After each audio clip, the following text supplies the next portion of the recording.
If you've been scrolling through endless grill options, watching videos of backyard chefs, and still feel a knot in your stomach wondering whether the next purchase will actually make sense for your patio, you're not alone.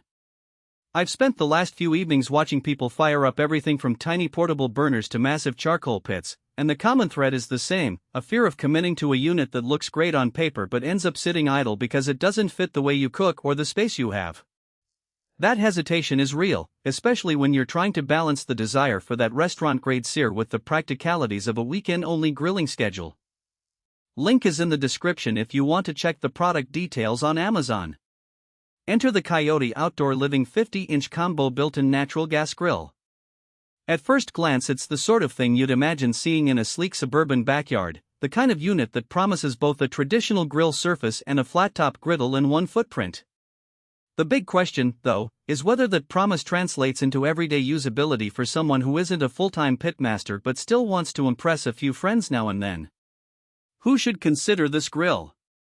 If you already have a natural gas line installed and you're looking for a permanent, built-in solution that can handle a variety of cooking styles, this is a strong contender.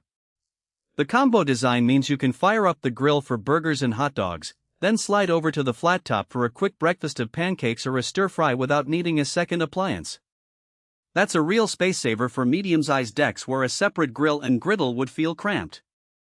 It also appeals to the one-off entertainer, someone who enjoys hosting a brunch one weekend and a barbecue the next, and wants the flexibility to switch without buying two pieces of equipment. Who should skip it?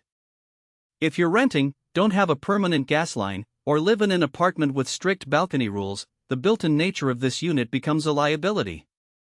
The need for a natural gas hookup means you'll likely need a professional plumber to run a line, which adds both cost and complexity.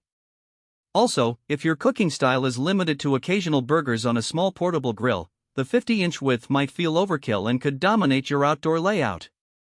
Finally, if you're a die-hard charcoal aficionado, the gas focus of this model won't satisfy that smoky flavor craving. Let's get into the practical strengths that become apparent once you actually fire it up. The first thing I noticed is how the redesigned end cap and handle feel sturdier than the generic plastic knobs you see on many entry-level grills.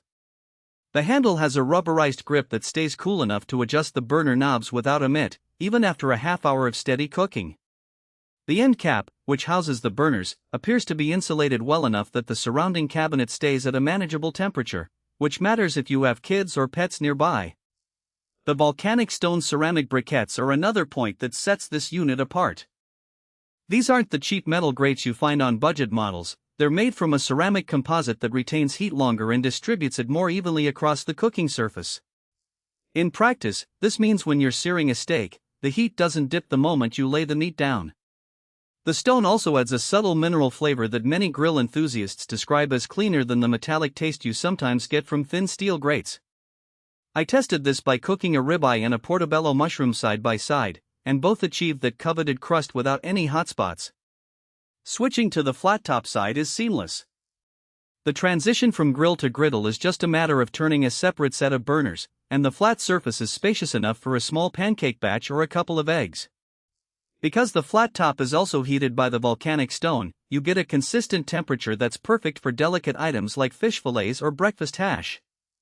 The real advantage shows up when you're cooking a mixed family meal. You can have burgers sizzling on the grill while you slide a sheet of dough across the griddle for a quick pizza, all without cross-contamination of flavors. Now, for the weaknesses that become noticeable after a few weeks of use. The biggest practical trade-off is the size.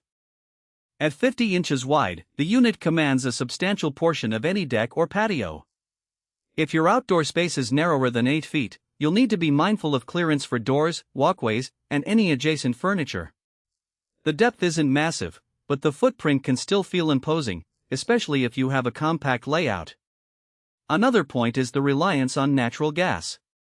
While natural gas delivers clean, consistent heat and eliminates the need to swap propane tanks, it also ties you to a fixed installation. If you ever move or decide to relocate the grill, you'll need to reroute the gas line, which isn't a trivial task. Some owners of similar built-in units